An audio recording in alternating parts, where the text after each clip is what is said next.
So what we're going to do, since we don't have anybody to train with right now for many reasons, one being the worldwide insanity that's going on, I am going to show you some Sinawalli on this bad boy right here. So we're going to start out with some tappy tappy, and they're just going to be very simple.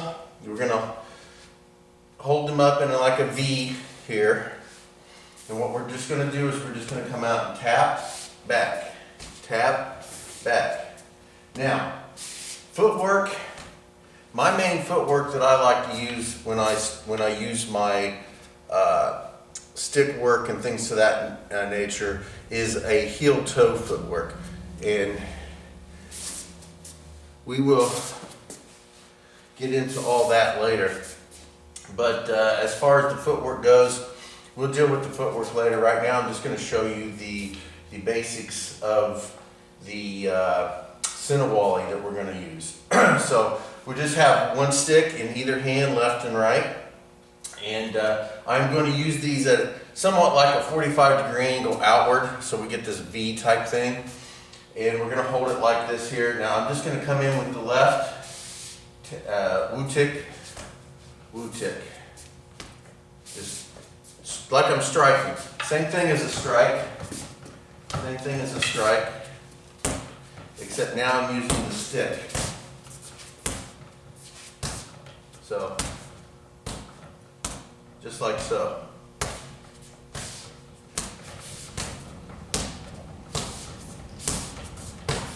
Try not to put a lot of footwork into this.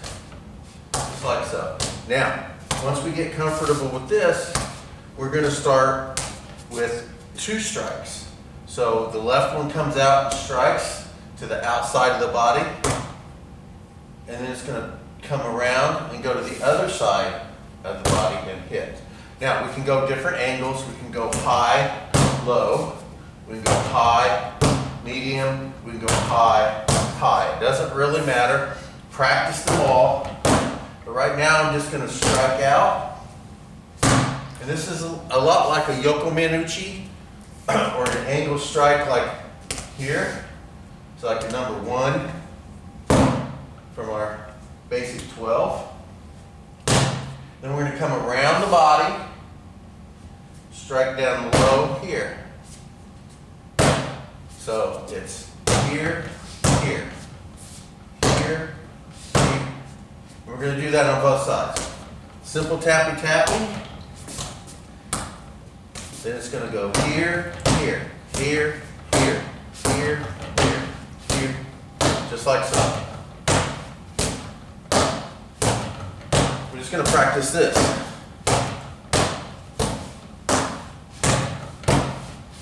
A little heel toe footwork. Back to simple tappy tappy. A little more advanced.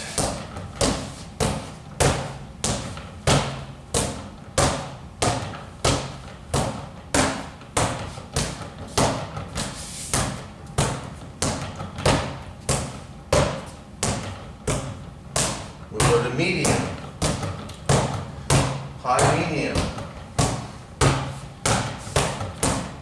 high high.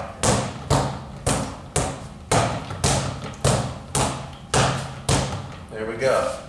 So work that. The next one we're going to work is the figure 8. And again, you can start on either side, however you want. I generally start from the left side because I'm left side dominant. That's just how it is. Left hand, top, right hand across and under, like so. Again, we discussed the positioning of the sticks, and we're going to start here. And we're just going to do figure 8. You want to start first in a very robotic karate way. That's okay. You can strike down, strike down, strike, strike, just like so. Just remember,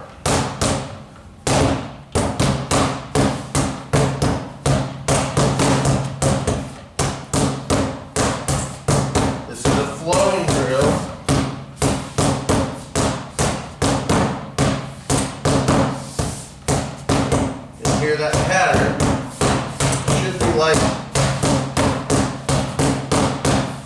you can make different tempos. Or any way you want.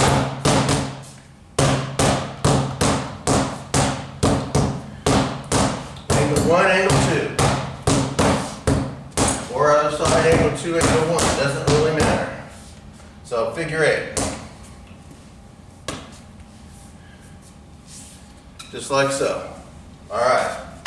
Once we get figure 8 done, we go from the simple tappy tappy to the more advanced tappy tappy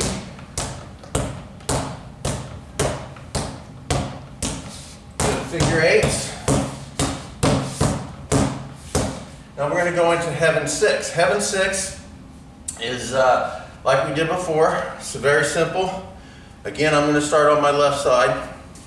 We're going to go top hand out, across the body.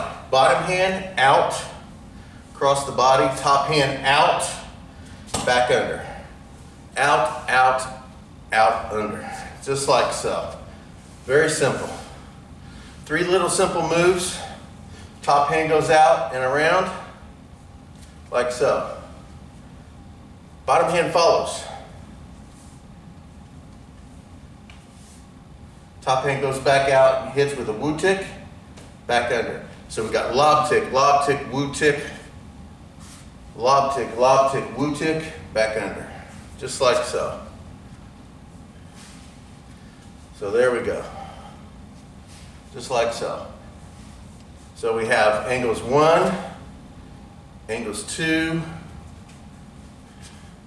and then a straight middle 3 or 5, depending on which side you go. You're going to have your 1, 2, 3, and 4. So 1, 2, 3, 4. These are the angles that it's going to be working. So 1, 2, 3 or 4. 1, 2, 3 or 4, just depending on which side you work it, depends on the angles. 1, 2, boom, 4. 1, 2, 3, 4. So you got 2, 1, 3. Just like so. Just like that. We're just going to work that on here. So we're going to go.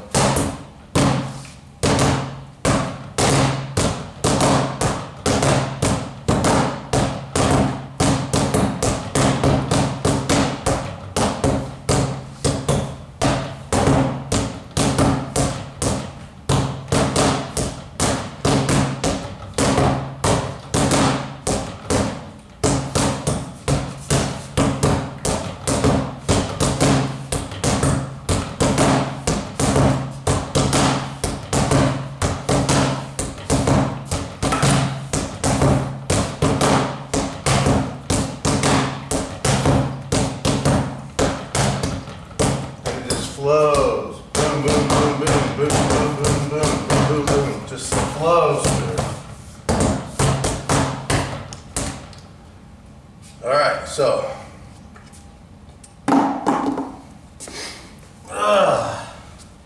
We got tappy tappies.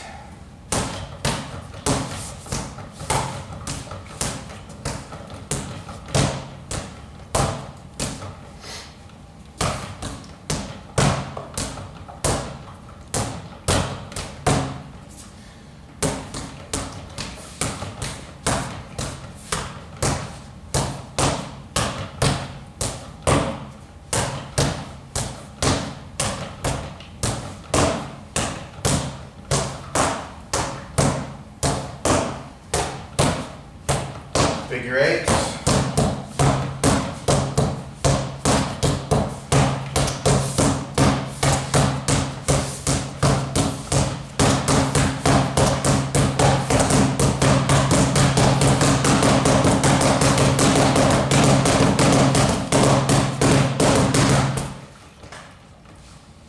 And we have heaven 6.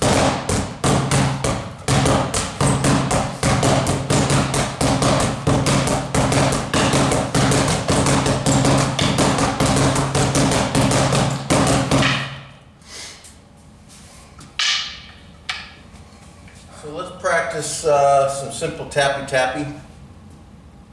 We can do this 1 or 2 sticks. For right now, let's drop this stick and start it with 1 stick, single stick. Simple here. Just a strike. Sit, just like this. Works just like you're in a punch.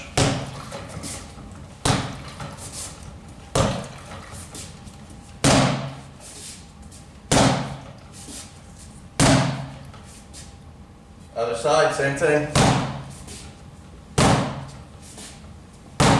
Just like you're gonna punch.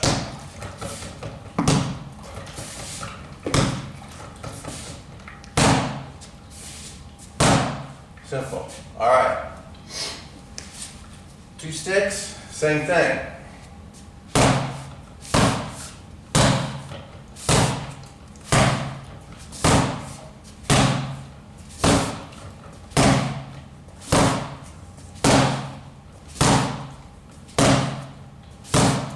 So we can practice that high, medium, and low.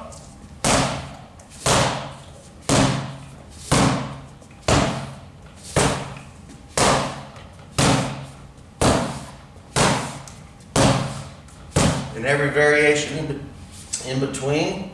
So make sure you practice that in all variations. High, medium, low. Both high, both medium, both low. And then work your way up, alternating.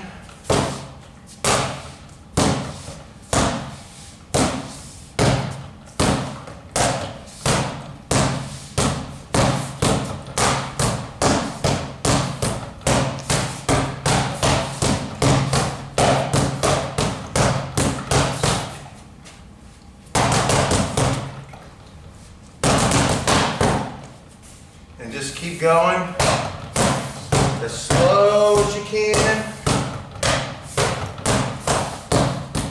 And then just pick up speed.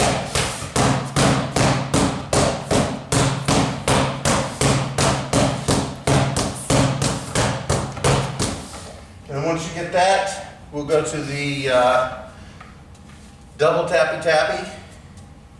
So practice that until you're quite proficient. And you've done it as many different variations as you possibly can.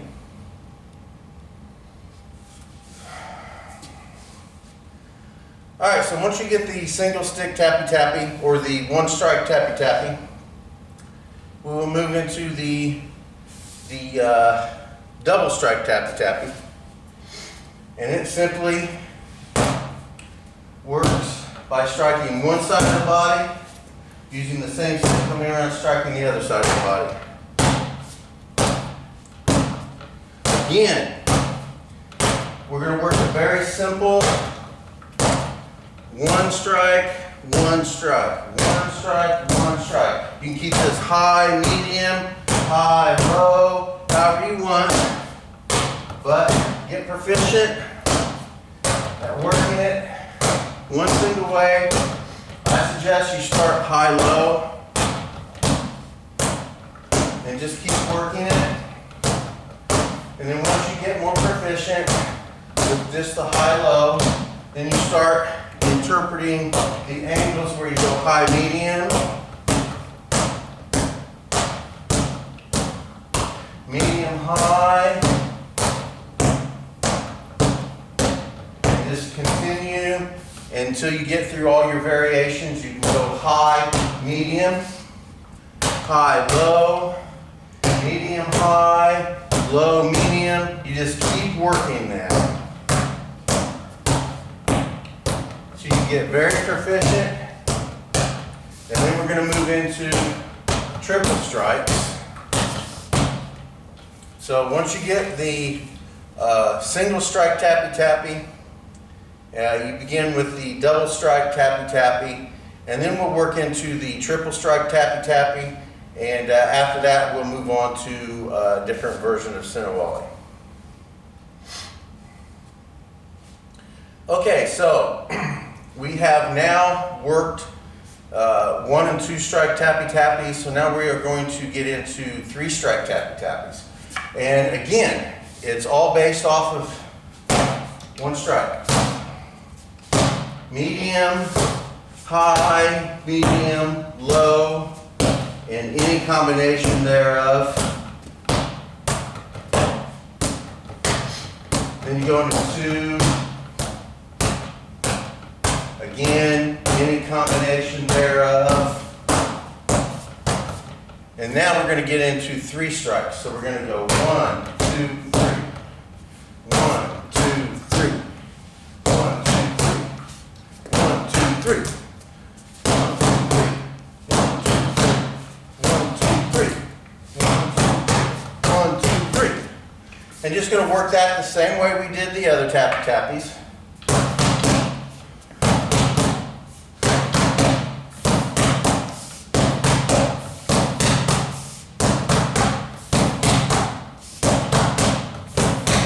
Alternating sides and alternating angles.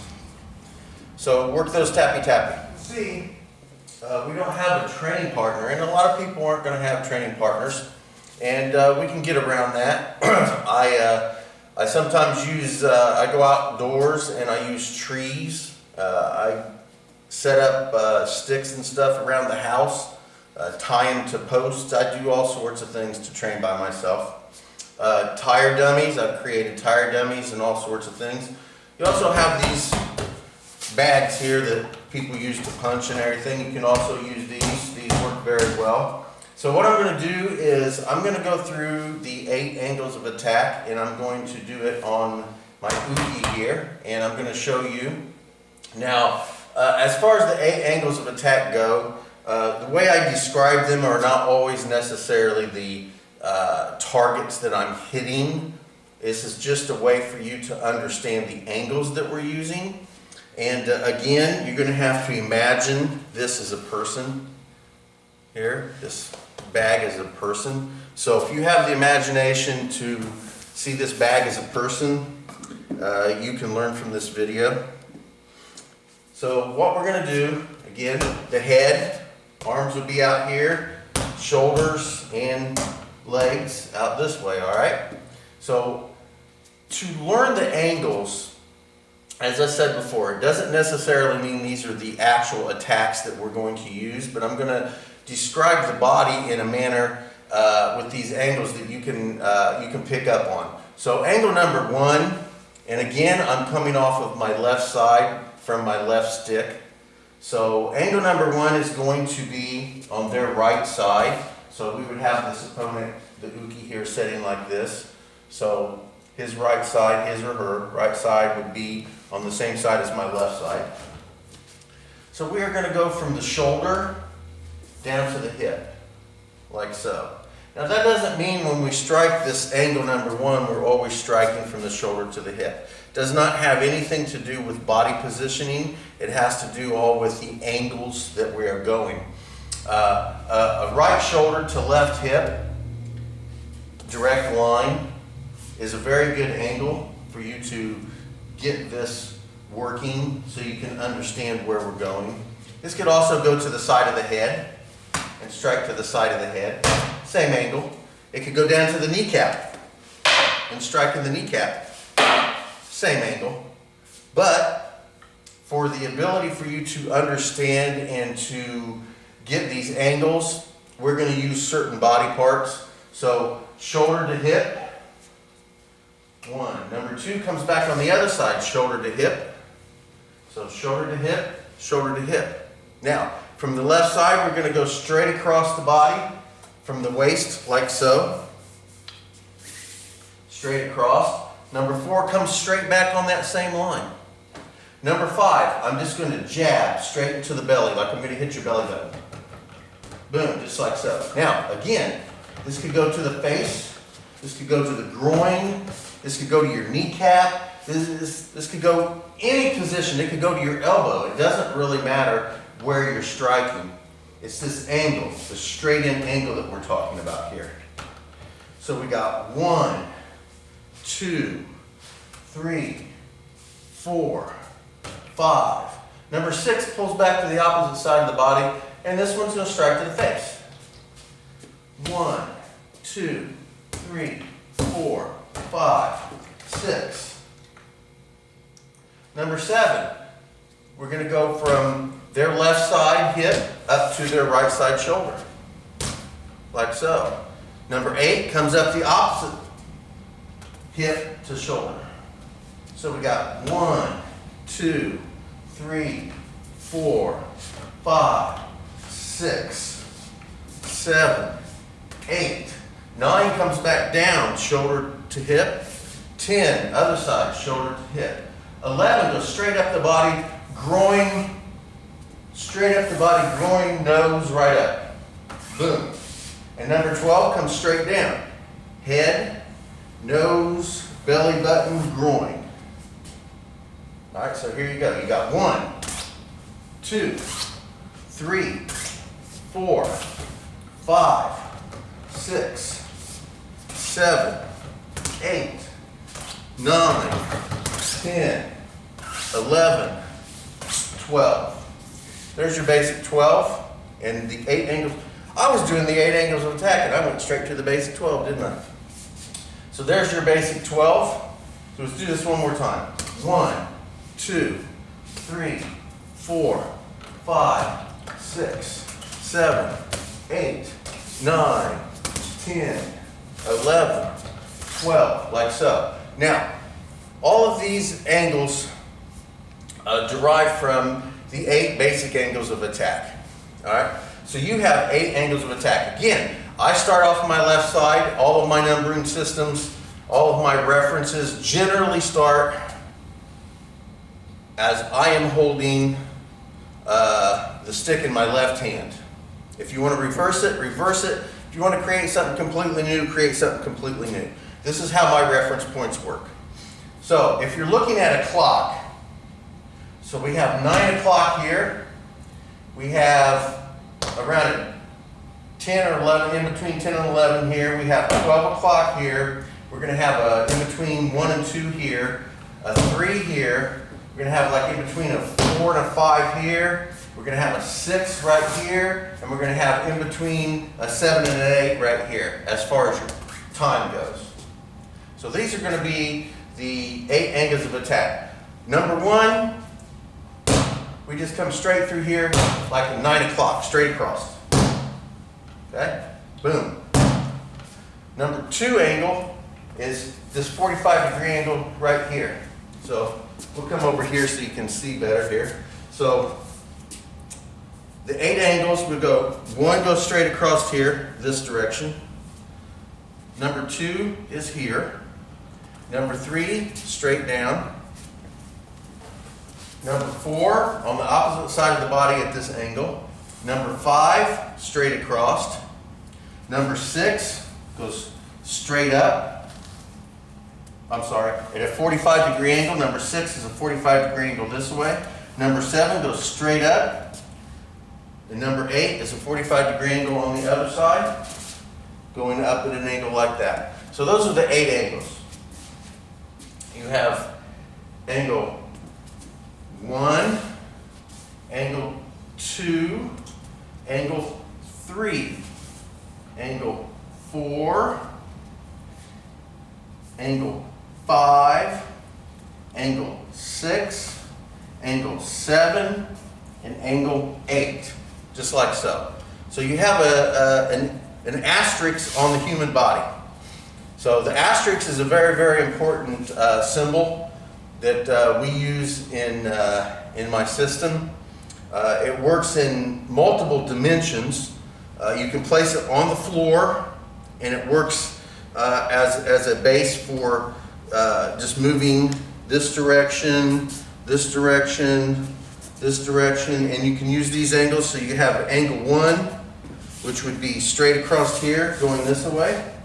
Angle 2 is this 45-degree angle right here. Angle 3, here, 4, here, 5, here, 6 is an angle back, 7, straight back, and 8, this angle here on this side. Or you can do it as a person is standing and it's in front of them like this, and you have your 8 angles. You can have it from above. You can have it in many, many different dimensions. But the asterisk is the symbol that we use to indicate the 8 angles of attack. And again, if you want to renumber them in any way, shape, or form, feel free. Just whatever you decide to do as far as your numbering system on the 8 angles, just kind of stick with it. Once you find something that you like, just stick with it and just maintain that so that everybody understands what you're saying. Again, mine is based off of left. Left dominant. Most everything that I do starts from my left, regardless of what it is. So I just immediately went and called this one the first of the 8 angles, simply because it was just the way I think. All right, and instead of mixing them up, going around like you do the basic 12, this one's 1, this one's 2, this one's 3, this one's 4. Instead of doing it like that with the basic 8 angles, I figured I would start on my left and just work my way up and around into this circle. And I figured it would be it would be easier for everybody to learn and understand. So 8 angles of attack, you have 1, 2, 3, 4, 5, 6, 7, 8. So there's your 8 angles right there. Those 8 angles work into the basic 12, and that's generally how I use my numbering system with most everything. I don't say, hey, give me a number 1, and I talk about the 8 angles of attack, which is actually a number 3, like this here. 1, 2, 3. Because then when you repeat it, your basic 12 becomes completely different, and you're using multiple numbers for the same thing. Instead of 1, 2, 3, 4, 5, 6, 7, 8, 9, 10, 11, 12, you may come up with, 3, 6, 6, 12, 1, 3, 2, 1, 8, 7, and it gets confusing. It really does. I tried it in the early days, and it got too confusing. So angle number 1 is this angle. Angle number 2, here. Angle number 3, angle number 4, angle number 5, just like so. Now, angle number 6, which is really just a number 5 from a different position. So this number 5 and this number 6 is really the same angle. And if you understand that, then you're way ahead of a lot of people. So here is a number 5, like so. Number 5 on your basic 12, right here. Number 6 on your basic 12 pulls back, shoots up here, just like so. So 5, 6 are all the same angle, just different levels. 5, 6. Now number 7 comes up, number 8 comes up. Now you've already got all the 8 angles of attack in here. The 8 angles of attack are already covered, so we repeat some of them. You got 1, 2, 3, 4, 5. 6 is a repeat. 7, 8. Okay? Then you have 9 as a repeat. 10 as a repeat. I'm sorry, 9, 10 as a repeat. 11 goes straight up, 12 goes straight down. So 1, 2, 3, 4, 5. Repeat 6, 7, 8. 9 is a repeat. 10 is a repeat. 11, 12. There you go. You're going to have repeats. If you have 8 angles of attack and you have 12 strikes, there has to be some repeating there. Just can't get through. Math is math. Math is math. If you're going to have only 8 angles of attack and you have 12 different attacks, you have to repeat at some point in some way. But you can variate those between down here, up here, one side of the body versus another side of the body, things to that nature. So there's your 8 angles of attack in your basic 12. So again, let's run through, there we go. Let's run through the 8 angles of attack. 1, 2, 3, 4, 5, 6, 7, 8. There you go, the 8 angles of attack. The 8 angles of attack placed into a basic 12.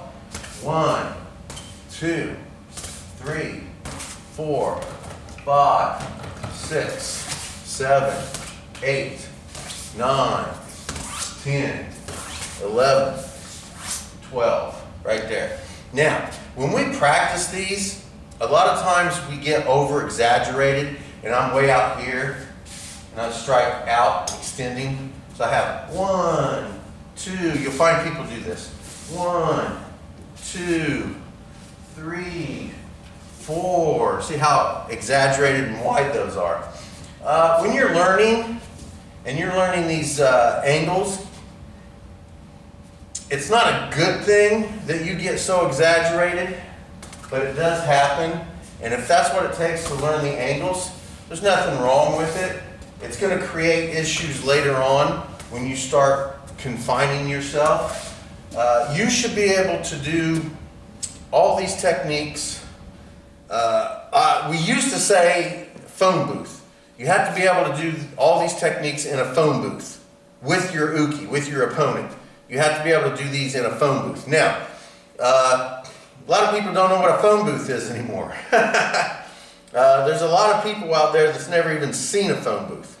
So you take one square of these mats, and you should be able to do every technique with an uke in this square. You should be able to do that in those squares. You should never have to leave this square to do your techniques and defend yourself, defeat your opponent.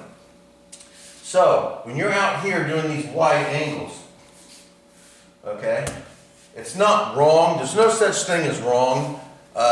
If it works, it's not wrong, plain and simple.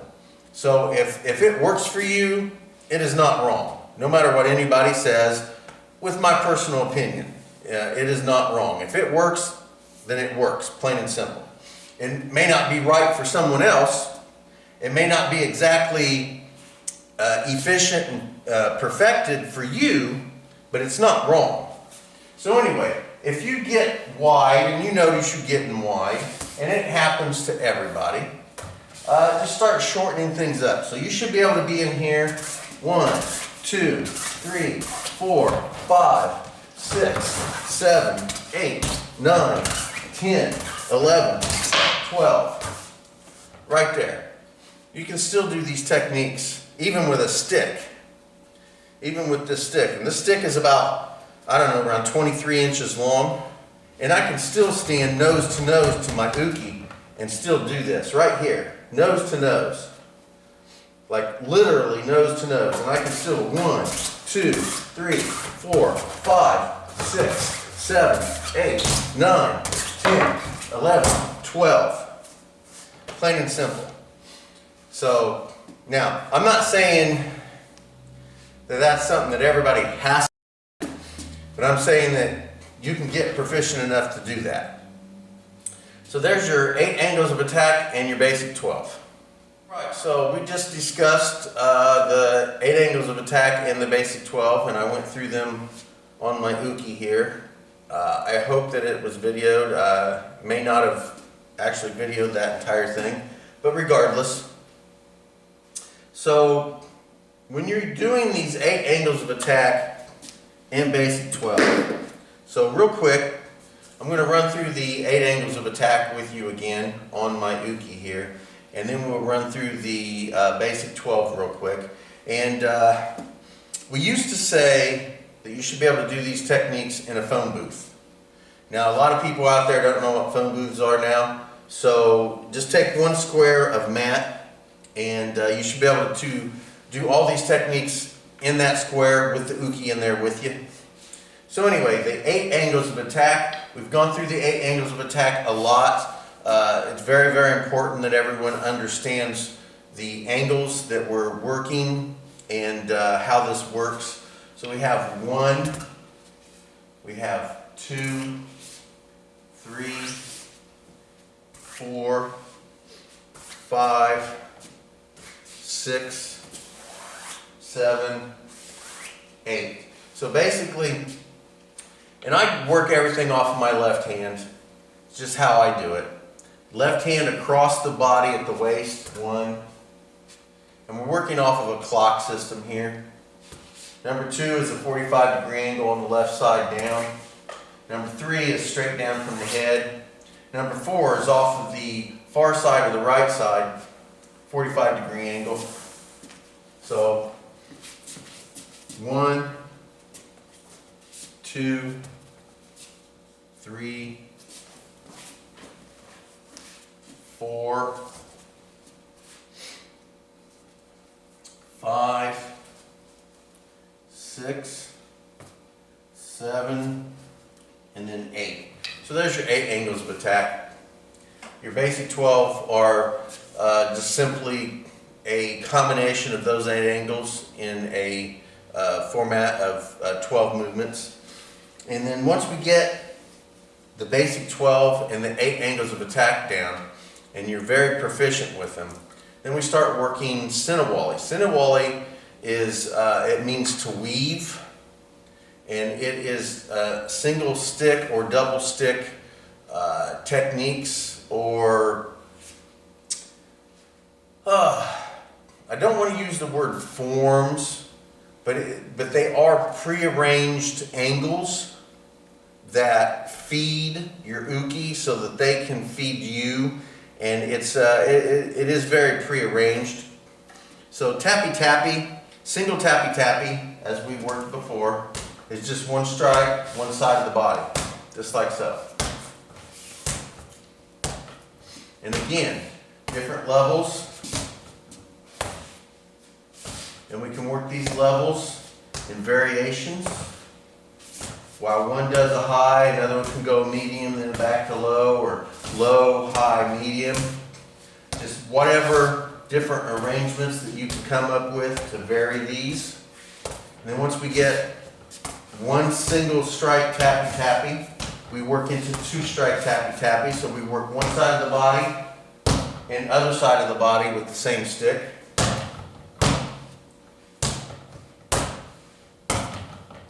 And again, we work different combinations. You go high, low, high, medium, high, high, medium, low, medium, high, low, high, medium, low. You can just vary those as much as you possibly can. Once we get done with single, double, then we start working triple tappy tappy. So we go high, medium, low.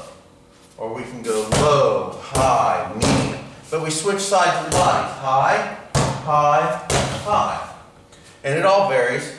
High, high, high, medium, high, medium. And it just stays 3 strikes. One side of the body, other side of the body, back to that. And vary the tempo.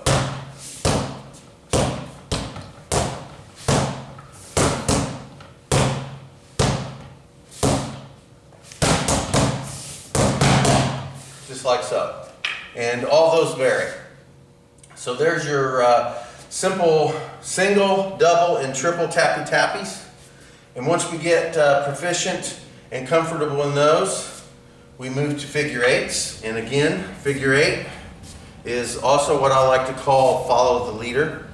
We'll go off of the top hand, down, back to the other side of the body. Lower hand follows that. Follow the leader. And it just figure 8. It's an infinity sign out in front of you. I also like to call it follow the leader. So we just work it just like this.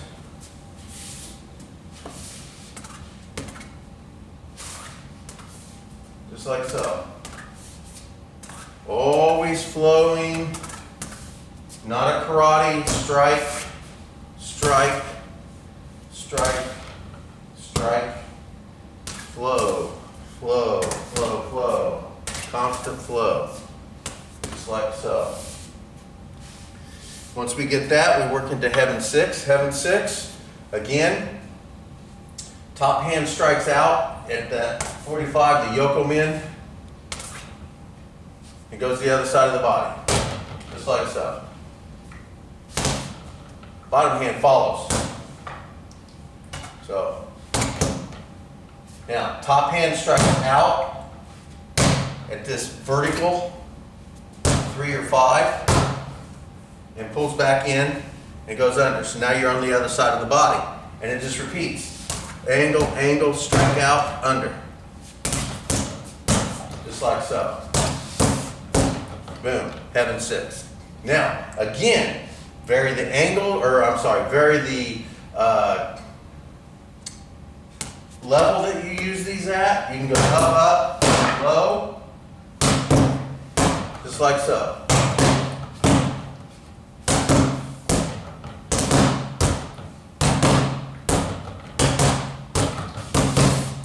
Just like so.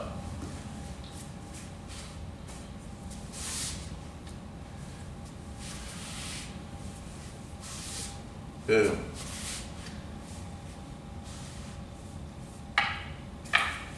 So make sure you practice 1, 2, and 3 tappy tappy. Practice your figure 8s and practice your heaven 6. And once we get those, we'll continue on. So one thing to understand about all of these Sinawallis and techniques that we're doing with the sticks here are that not only can you vary the level of attack, but you can also vary whether it's Wu tick or lob tick.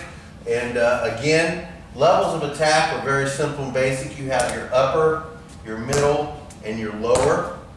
And we're just going to stick with those 3. Upper, middle, lower. All right, everything can fall into an upper, middle, and lower attack. Upper attack would be the head, basically shoulders up. Middle attack would be from shoulders to the waist, and lower attack would be waist down to the toes. So basically, you can divide the human body into those 3 categories as far as levels, and we can stick with that. Now, as Wu tick and lob tick go, Wu tick means to strike and pull back. Strike and then pull back. Lob tick is a continuation through, all the way through. So if I lob tick something, I'm going to go from one side to the other all the way through it. And my stick will start on my left but end on my right, like so. So I'll go strike and it'll go to the other side of the body. Strike, other side of the body. Strike, other side of the body. Strike, other side of the body. Like so. This is a lob tick motion. Okay? A Wu tick motion will strike and then pull back to that same side that it was on. So I will strike and then I'll draw it back to that position. I'll strike and then draw it back. Wu tick, Wu tick, a Wu tick, a Wu tick. Like so. Bam, bam, bam, bam. Just like so. Lob tick, strike through, strike through, strike through, strike through. Boom, boom, boom, boom, boom, boom. Strikes through. Now, with a Wu tick, if I'm going to Wu tick the side of their head, strike it, pull it back. Strike it, pull it back. Strike it, pull it back. Wu tick. Lob tick, strike it, go all the way through. Go all the way through. All the way through. So, when we do Wu tick motions, strike, pull back. Lob tick, strike all the way through. Now, when we do our Sinawallis, we can also do lob ticks and Wu ticks with the Sinawalli. So, as I'm doing Heaven 6, for example, if I'm going to strike the side of the head, a Wu tick motion would be strike and pull it back. A lob tick motion would be strike and going all the way through, like so. Now, you can also do a Wu tick where you just strike it and then reposition it on the other side of the body. All right, if you notice, there is a difference between this and this. All right, with the lob tick, I'm continuing that motion completely through the head. And and swinging it like a baseball bat all the way through. With the Wu tick, I'm striking it, but I'm stopping it. Now, whether it comes back to this side of the body or whether I reposition it to the other side of the body, I'm still doing a Wu tick motion, like so, see? And it pulls back, and then I reposition it. There, see? That is a Wu tick, even though it's on the other side of my body. This is a lob tick.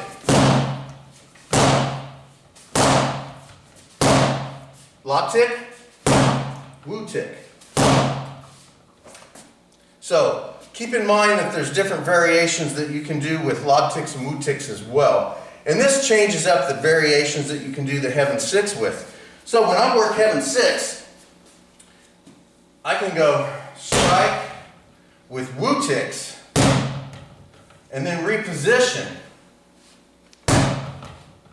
Strike, reposition. Strike, reposition. Strike, pull back. So, like so.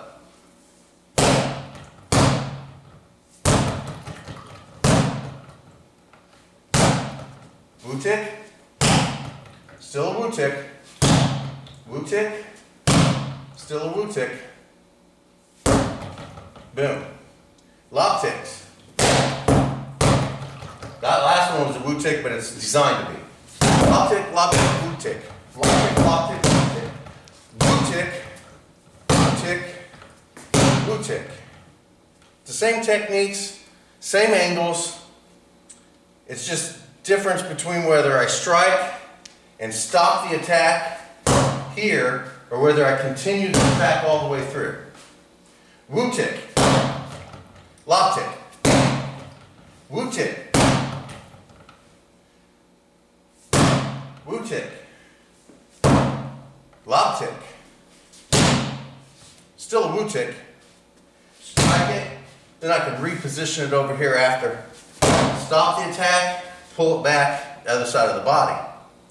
Wu tick, strikes, goes back to the same side of the body, or it just repositions itself after you stopped it to the other side of the body. Now, I don't move the stick to the other side of the body like so. If I'm going to do a Wu tick, you can, but you don't necessarily have to. If I strike here, like so, to the side of the head, I don't necessarily have to pull it back, reposition it to the other side of the body. My body will reposition. I'll use my hips, my footwork, and my movement to reposition me for the stick. I don't reposition the stick. Strike. See how I'm moving like so? My body moves there. See? I don't move the stick. I move my body. Different than this. See how I'm moving? I'm not moving my body, I'm moving my stick. A Wu tick to the side of the head and repositioning my stick. A Wu tick to the side of the head, but I reposition my body. The stick doesn't necessarily move. It's in the same position. Here, there, I move my body. I use my body more than I use my arms, my legs as individual items, hands, wrists. I use my hips and my footwork to reposition my entire body, and it is not slower. And repositioning, boom, here, bop, like this, instead of going boom and then positioning the stick. I reposition my body. It's all about movement, and movement is important, especially with Zenshin Aiki, my system of martial arts, because Zenshin means the way of the entire body. So we use our entire body instead of just one aspect of it. I don't strike him with just my arm. I'm going to try to do this without moving. I have a hard time. So, see, this is just striking with the arm, see? I'm not moving. My arm is just striking him. Now my whole body is striking him. See how I use my whole body? I don't have to move my stick. My stick can stay right here. Boom. And I use my body to strike. So I'm using my whole body. I'm not striking with my arm and leaving my body. I'm striking with my body, and my arm just does what the rest of my body does. So this is a very important aspect of Zinshin Aiki, whether it's Aikido, whether it's Jiu-Jitsu, whether it's Kali, MMA, it doesn't really matter what particular format of that I'm working with. Within the Zinshin Aiki, I use my entire body regardless of whether I'm doing Aikido, whether I'm doing stick work, whether I'm doing ground work, it doesn't really matter. The 4 ranges of attack are kicking, punching, trapping, and grappling. So regardless of where I'm at in that format, I'm using my entire body, not just my arms. I don't punch with my arms. My arms don't punch like this, and it's just my arms punching. My whole body punches. All right, I can keep my hand here, and my whole body is what's moving. My arm is not moving at all. I don't have to move my arm. So my hand sits right here. I don't punch him like this with my arm. See my arm extending out. I don't punch him like that. My hand stays here, and my body, I use my body. If I do a hook, I'm not going to take this arm and throw it out like a hooking motion here and hook him. My hips, my arm stays here. My hips turn, and I hit him with my whole body. I don't just throw this hook like this. So now I'm just punching him with just my arm strength from my shoulder to my hand here. That's all I'm using. But if I do it like this, now I'm using everything, my entire body. So that's another aspect that we'll be practicing endlessly, is using your entire body. And it works especially well with these sticks as well. So, get to practicing. All right, so I teach a little different. I do not teach Aikido. I am ranked. I am a 4th degree black belt in Kijitsu Kai Aikido, but I do not teach Kijitsu Kai Aikido. I have spent many years training in Brazilian Jiu-Jitsu. I have no official rank in Brazilian Jiu-Jitsu, so for those of you who are watching, want to get testy, I'm telling you right now, I have no official rank. I'm less than a white belt. By most people's standards. So, and that doesn't bother me a bit, but I've spent many years training in Brazilian Jiu-Jitsu through my MMA career, although I do not have any rank in it. But when I do my grappling classes, I do not teach Brazilian Jiu-Jitsu. I have trained since the mid-'80s with Filipino Kali.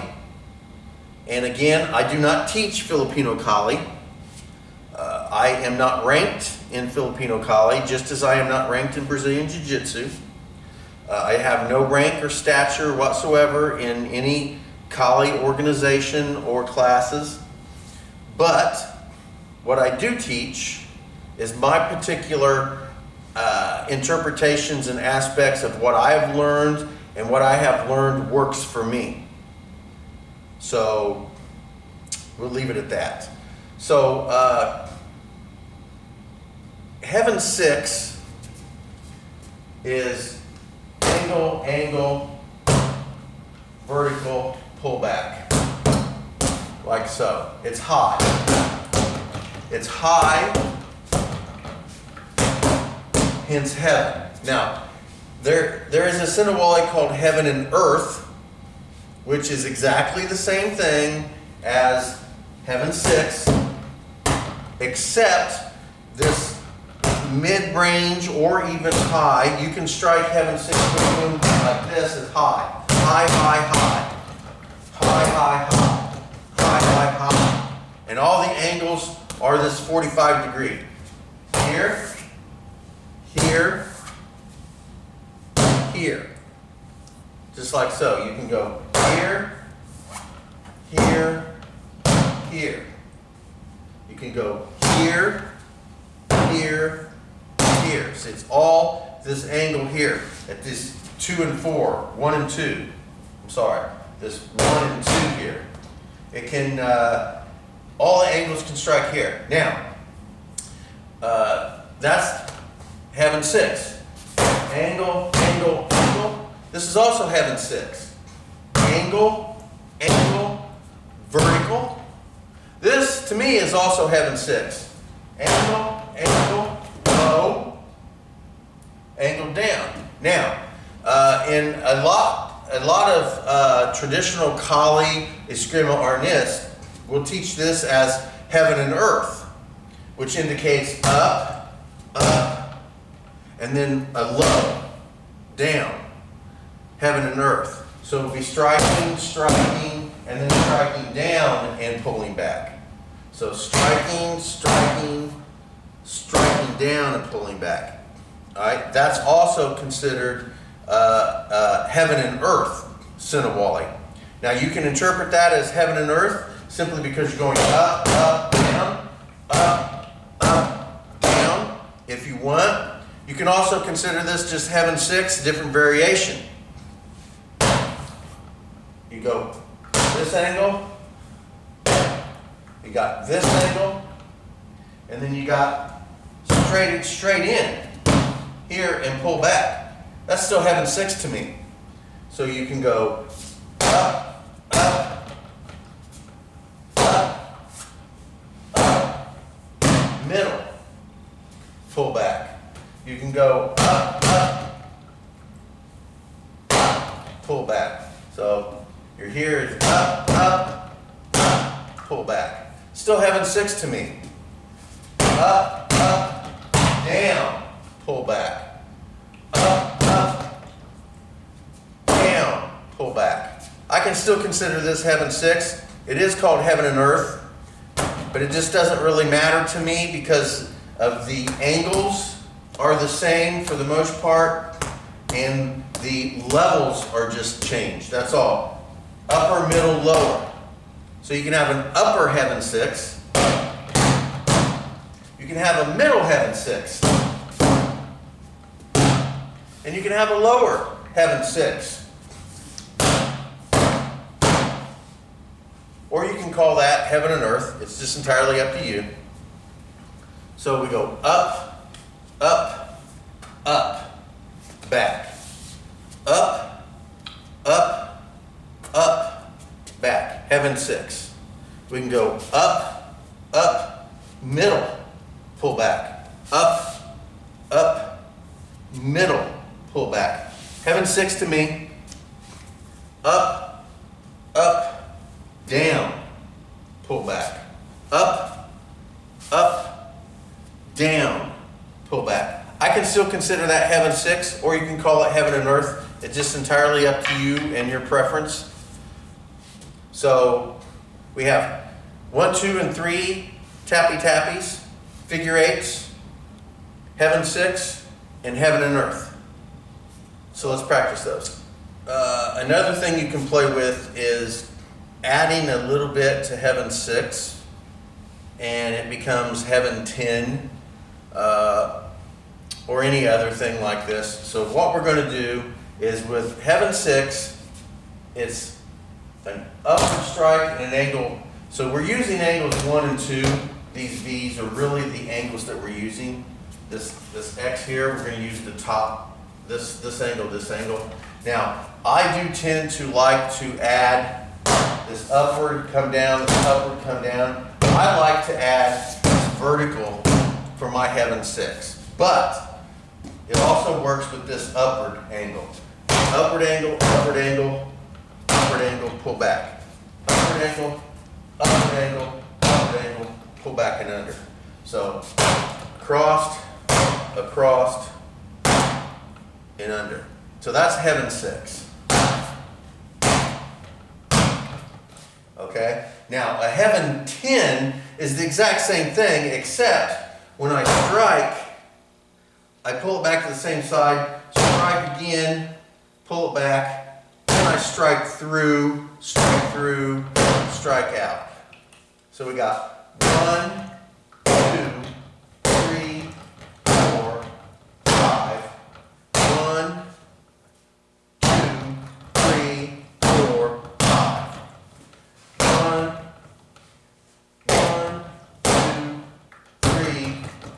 is heaven 6. So we got 1, 2, 3. 1, 2, 3. But heaven 10 is 1, 2, 3, 4, 5. 1, 2, 3, 4, 5. 1, 2, 3, 4, 5. 1, 2, 3, 4, 5. So that's the only variation. We just have those extra 2 hits on each side. Here, pull back. Here, pull back. And then do heaven 6. Just like so. There we go. So strike, strike. Both those pull back. Then we go through. 1, 2, 1, 2, 3, 4, 5. 1, 2, 1, 2, 5. So there we go. That's a little variation of heaven 6, which creates a heaven 10, and you can play around with that. So that adds one more. If you want to consider that a different one, that would add one more to your Sinawalli. Or you can just consider that a variation of the heaven footwork. Or I'm sorry, the heaven Sinawalli. So we have the heaven 6, and now we have the heaven 10. So we've got the 1, 2, and 3 tappy tappy. We have the figure 8. We have the heaven 6. We have the heaven and earth. And now we have heaven 10. So let's continue on with the next one. So you have a heaven 6, which are angles 1 and 2 pointing up. 1, 2, 3, 4, 5, 6. So that's heaven 6. So you can do the exact same thing, and you can have an earth 6. So you go down, down, down, and back. So you go down, down, down, back. Down, so down, down, down, back. 1, 2, 3, back. 1, 2, 3, back. 1, 2, 3, back. So that's an earth 6. So you go down, and the other side, down, other side, down, and back. That's 1/2 of earth 6. 1, 2, 3, and back. 4, 5, 6, back. 1, 2, 3. 1, 2, 3, back. 1, 2, 3, back. 1, 2, 3, back. 1, 2, 3, back. So you have a heaven 6. 1, 2, 3, back. 1, 2, 3, back. You have an earth 6. 1, 2, 3, back. 1, 2, 3, back. There you go. So work that one as well. All right, so let's work some of these in midair and give our uke back there a little bit of a rest. So we have single tappy tappy.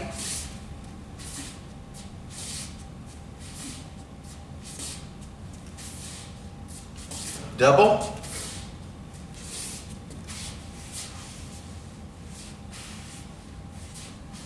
Using heel toe. Then we got triple.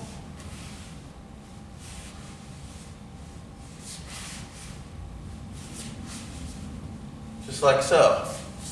And once we get those done, we work figure 8s. So what we'll do is just work figure 8s, like so. Then we have heaven 6.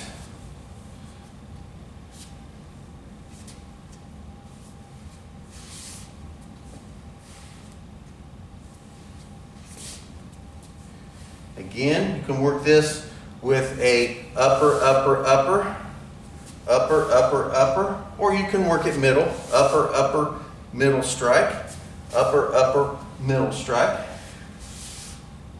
Either one. Does heaven 6, keeping the stick angled up, creating the heaven part of this heaven 6, and 3 techniques on either side, making 6. So now we have heaven 6. And again, I like to vary it a little bit and create this middle strike. And you can also angle that up a little bit, but be in the middle of it instead of being up. Then you have your heaven and earth, which is a heaven 6, but the last strike, up, up, down, up, up, down, up, up, down.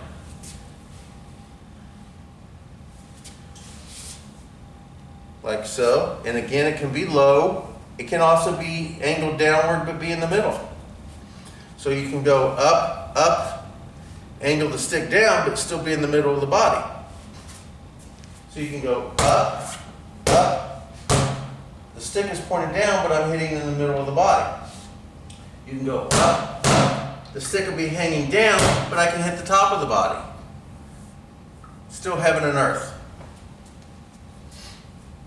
And then you can just do your plain earth 6, down, down, down, down, down, down. There you go. And again, we'll be going down, down, down, down, down, down. So that's earth 6. You can also create these in 10s. Instead of doing 3 on each side, you can also do 5 on each side. So you go out, out, and they'll come back. And then you can do 1, 2, 3, 4, 5. You can do that with heaven 6 and with earth 6. And you can create heaven 10 and earth 10 with those as well. So we're going to practice all those. And when you get proficient, we'll move on to the next one. So we have the basis of a very good practice with our Sinawalli now. We have 3 tappy tappies, figure 8, we got heaven 6, heaven 10, we got heaven and earth, we've got earth 6, and with all those, you have different levels that you can work on the body. You have your upper, middle, and lower sections of the body that you can work. You can work variations of Wu tick and lob tick, being Wu tick is striking the same side of the body and then pulling back, either side of your body depending. Or we have a lob tick which goes through. So you strike and pull back, or you go completely through. So there are other variations that you can add to the upper, middle, and lower. So you have upper, middle, lower. You have Wu tick, and you have lob tick techniques. Now, we can also vary where you hit with the stick. And this will create even more variation. You can hit with the tip of the stick. You can hit with the middle of the stick. Or you can hit with the butt or puño of the stick. And you can do all these techniques.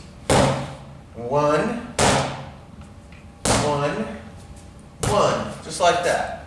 So you have upper, angled up at heaven with the tip of your stick. You have upper heaven with the middle of your stick. You have upper heaven with the puño of the stick, or the butt of the stick. So you have the same with the medium and low. You can hit left side or right side of the body with either the tip, the middle, or the puño. So there's many, many different variations that you can do just by varying the way you strike, the level that you strike, and what position of the stick you use to strike it with. So add that to your variations. So now we are going to discuss abanico and arco. So abanico is a wing movement, and arco is a with abanico it's a wing movement that goes horizontal. And arco is vertical. So abanico translates into wing, and it is a horizontal movement, and arco is a vertical twisting movement. So with abanico, we are going to hold the stick as normal. We're going to put the puño, or the butt, towards the uke, like so, and we're going to keep it on a horizontal plane to ourselves, above our heads. Now all we're going to do is attempting to use very little movement of shoulder and elbow. It's a lot of wrist movement. We're going to set it on one side of the head. And all we're going to do is flick it to the other side of the head, like so. Just like this.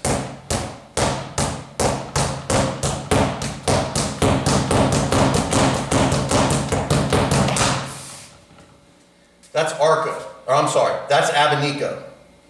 Abanico is a horizontal strike of both sides of the body. Like so. Here, here, here. Again, you can strike different positions on the stick. I prefer to strike with the tip of the stick when I do abanico. In different levels, you can go upper, middle, lower. This is called abanico. And I like to go out in the woods and do this with trees. Now, there's another, well, let's do abanico here. So from here, the positioning of the stick is like such. Now, what we're going to do is we're going to point the stick towards uke, the front of the stick, the pointy end, the dangerous end. It's all dangerous. And we're going to whip it around to the other side of the body, just like so. Now, we're going to use our body. I'm not just going to sit here and flick the wrist with just the arm, because that goes against everything that my system and my ideals work with. So we are going to use a twisting motion of the body.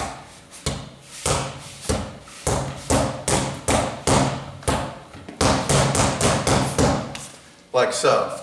So that's abanico. Now arco is a horizontal, or I'm sorry, a vertical twirl going down or going up the body. So if I'm going to do an arco, I will roll the stick down. The tip will go outside, roll up, come down like so. Just like so. Going down, going up. Going down, going up.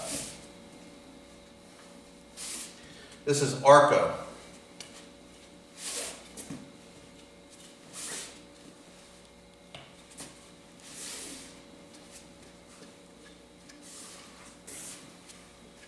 Now, you don't want the fingers to be loose and just flail around out there like this.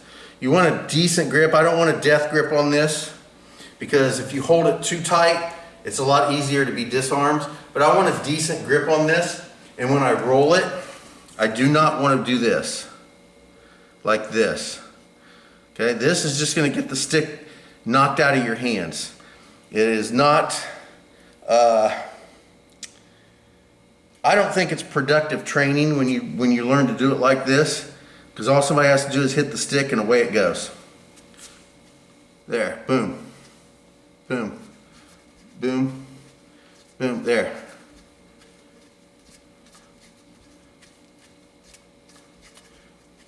Arco, abanico.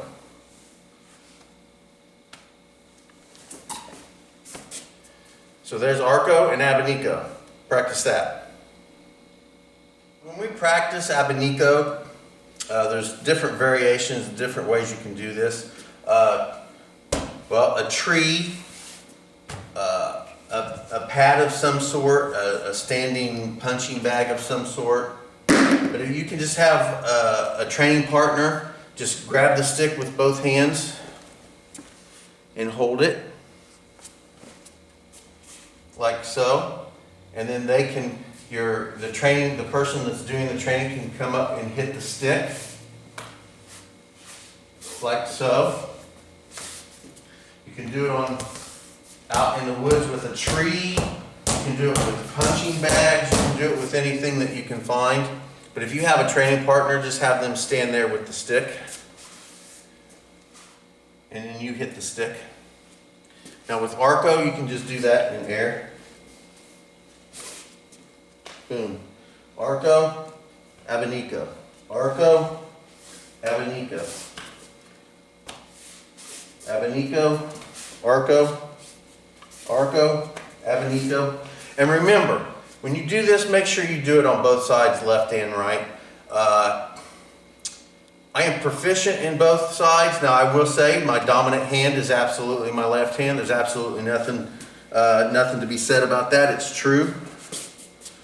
But you can do it on both sides, and I suggest that all of this training, no matter what it is, hand-to-hand, weapon training, no matter what, that you practice everything equally on both sides. And let's practice that. We're going to move on to deflections.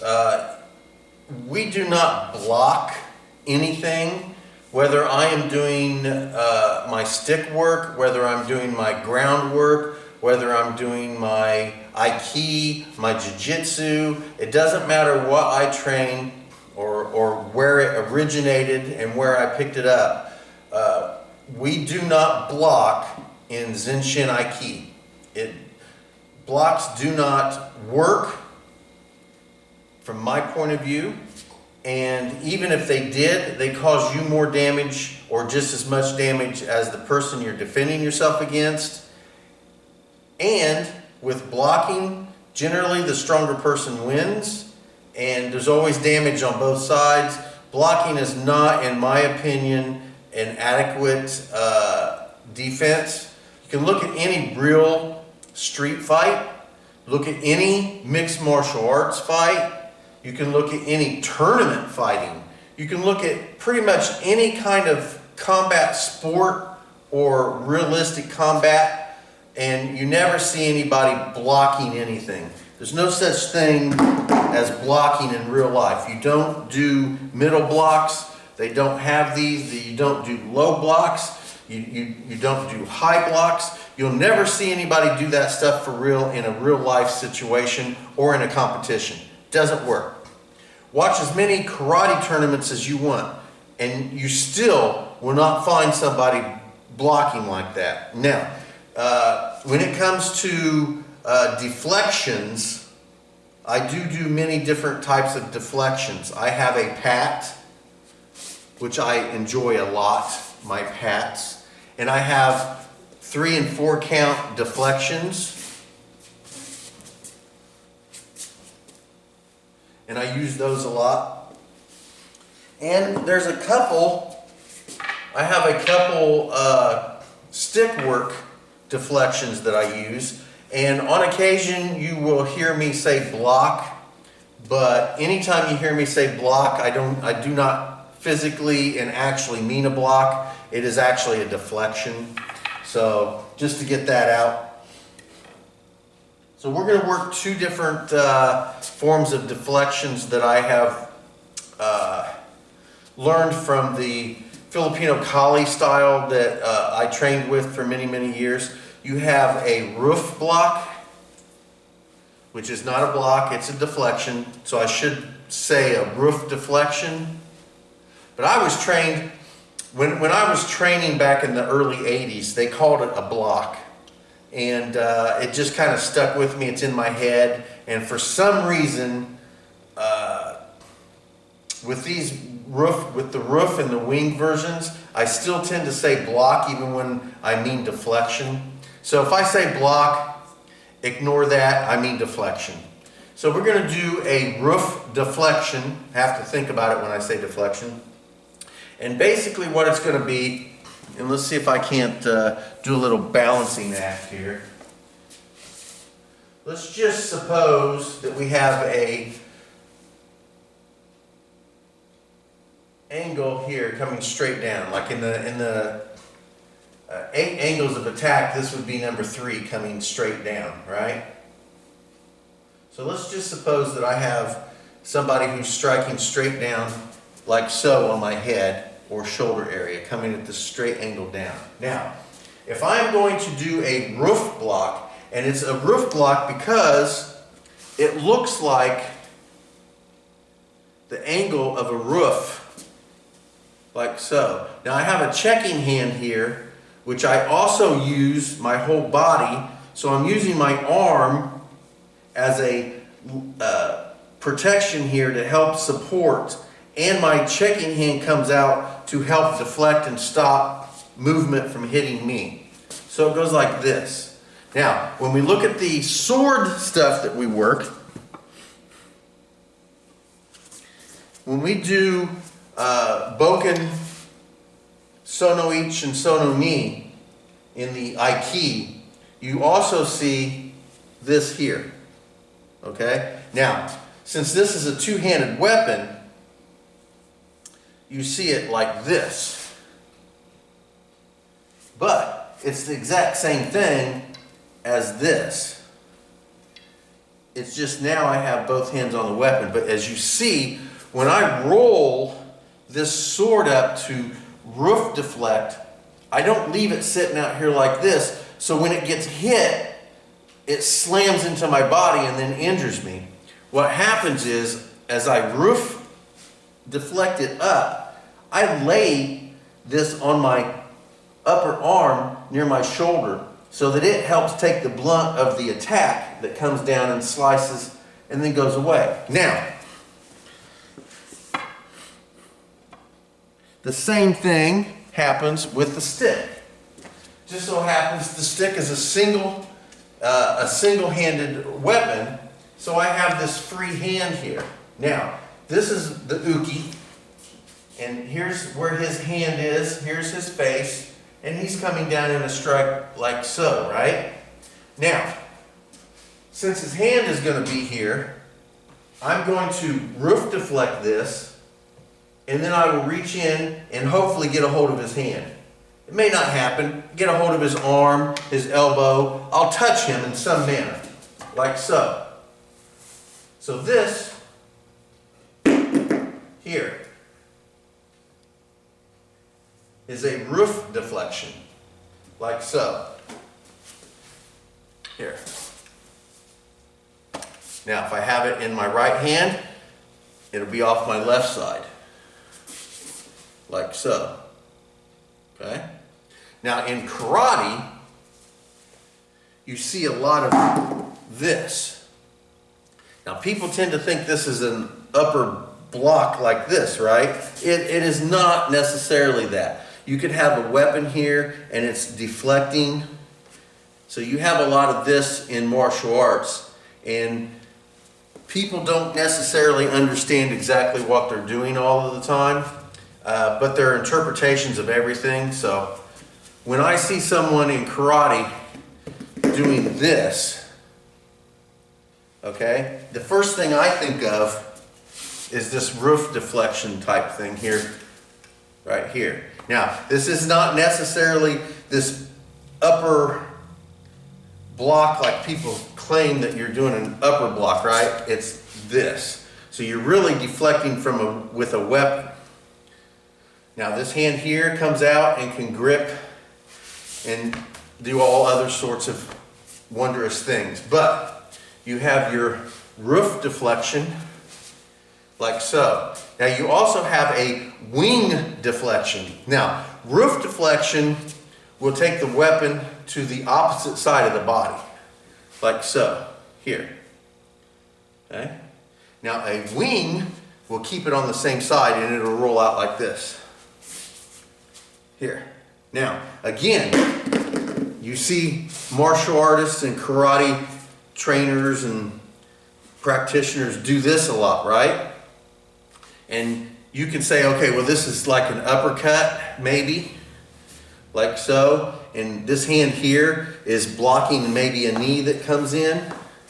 Or you could be doing a middle block. You can see this at times, like this.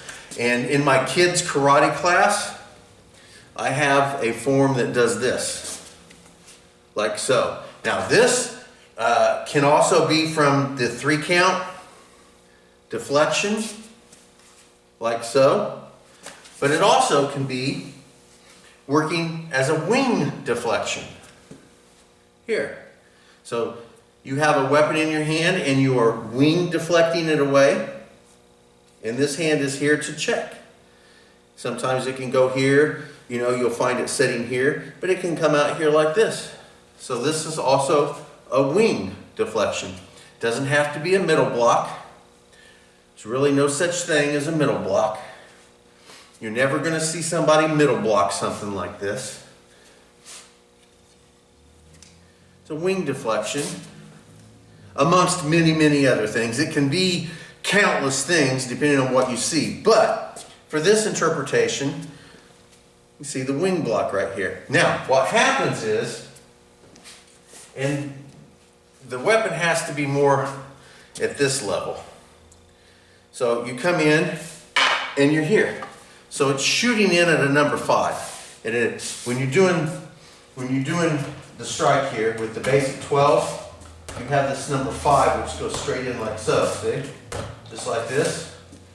You got 1, 2, 3, 4, 5, right? So you have a number 5 coming at you. So as the number 5 comes at you, what you do is you wing block this. There, see, I said block again. I meant deflection. Wing deflect. And that brings it out this way. If it's coming straight at you, you are rimming at a 45 and wing deflect, and that brings it away from you like so. All right? So there we go. There's 2 different deflections that I get from my stick work that I incorporate into everything that I do. I have a roof deflection, and I have a wing deflection. Again, if you train in a karate form or some sort of style that is in that area, look at some of your katas and you'll see these moves. You'll see these moves.